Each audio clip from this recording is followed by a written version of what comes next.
Hey guys, you watching the tech Kapil's. तो cheap laptop से मेरा मतलब है 20 से 25 हज़ार तक के लैपटॉप्स। तो क्या इनको खरीदना वर्थ इट है?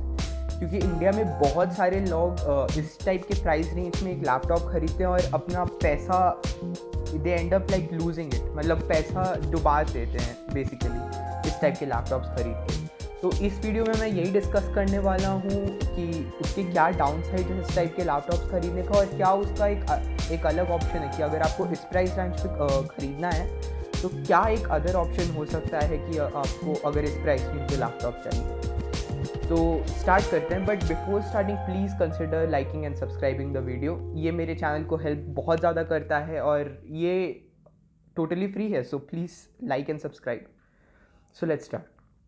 तो सबसे बेसिक चीज़ है कि इस टाइप के प्राइस रेंज पे अगर कोई कंपनी एक लैपटॉप निकाल रहा है, उनका एम आपको परफॉर्मेंस या इस तरह का कुछ देने का नहीं है। उनको बस एक ऐसा लैपटॉप चाहिए जो काम करे और कुछ बेसिक टास्क कर ले, और उसमें उन लोगों को बस बेसिक चीज़ें, बहुत जो सबसे बेसिक चीज़ें हो सकती है पहले तो वो डालते हैं।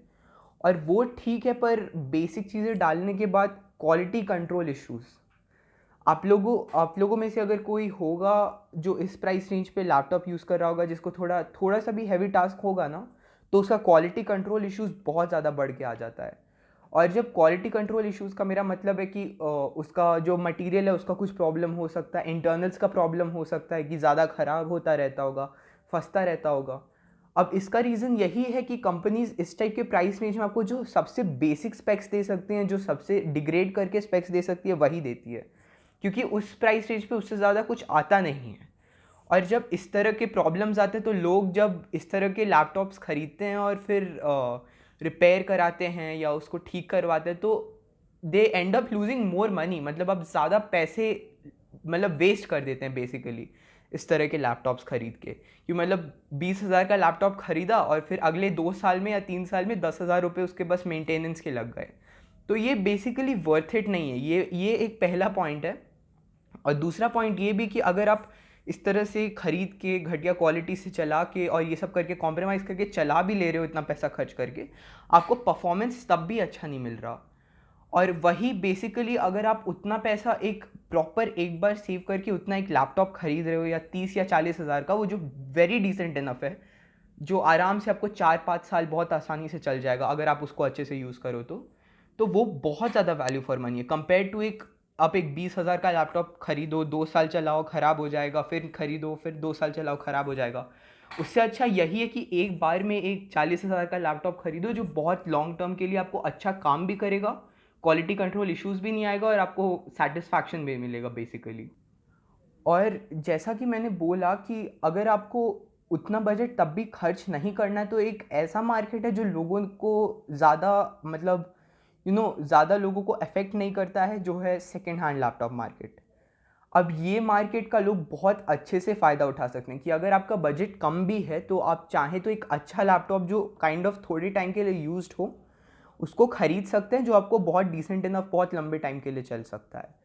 पर आप एक सेकेंड हैंड लैपटॉप खरीदने से पहले आपको कुछ चीज़ों का ध्यान रखना पड़ेगा, वो मैं आपको अभी इसी वीडियो में बता दूंगा।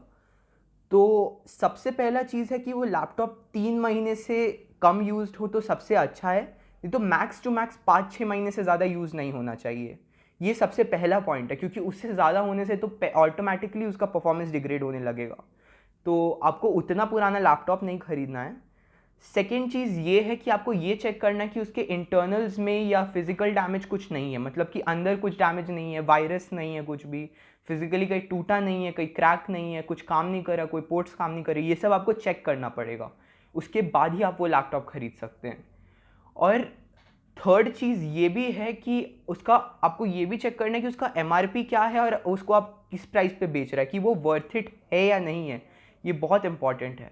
और यूजुअली लोग जब लैपटॉप इस तरह का बेचते हैं जो 3-4 महीने में बेचते हैं, तो मोस्ट प्रॉबेबली रीज़न ये होता है कि शायद उनको कुछ शायद स्विच करना होगा या इस तरह का होगा। तो अगर आपको इस तरह का लैपटॉप मिल जाए तो वो ख़रीदना आपको वे बेटर है कंपेयर टू आप एक सस्ता लैपटॉप खरीदोगे जो अच्छा काम नहीं करेगा। उससे आपको बहुत ज़्यादा परफॉर्मेंस भी मिल सकता है और आप उसका बहुत अच्छे से फ़ायदा उठा सकते हो। और लोग इसको बहुत अंडर एस्टिमेट करते हैं और ये बहुत ज़्यादा पॉपुलर है नहीं, पर लोग इसका बहुत अच्छे से यूज़ कर सकते हैं जो ज़्यादातर लोग करते नहीं हैं। तो इस वीडियो में मैंने इसीलिए ये टॉपिक उठाया क्योंकि लोग बेसिकली पैसे वेस्ट कर रहे हैं अपने उस वाले लैपटॉप्स को ख़रीद के, और they end up losing more money. आप अगर एक नॉर्मल अच्छा लैपटॉप खरीदोगे तो उससे आपको रिपेयर कराने में टाइम भी नहीं लगेगा या इस तरह का नहीं होगा, या सेकेंड हैंड अगर आपका बजट नहीं भी है तो सेकेंड हैंड लैपटॉप्स का बहुत अच्छे से लोग फ़ायदा उठा सकते हैं। पर ये जो मैंने प्रिकॉशंस बताए वो बहुत नेसेसरी, अगर नहीं लेंगे तो आपको शायद प्रॉब्लम होगा। इसीलिए सेकेंड हैंड मार्केट थोड़ा रिस्की है, पर अगर आप अच्छे से चेक करोगे तो फिर आपको कोई प्रॉब्लम नहीं होने वाली। तो या that is it for today guys. Please like share and subscribe, comment करो कि आपको कैसा लगा ये वीडियो और मैं फ्यूचर में कैसे वीडियोज़ आप मुझसे चाहते हो। So see you next time, until then bye.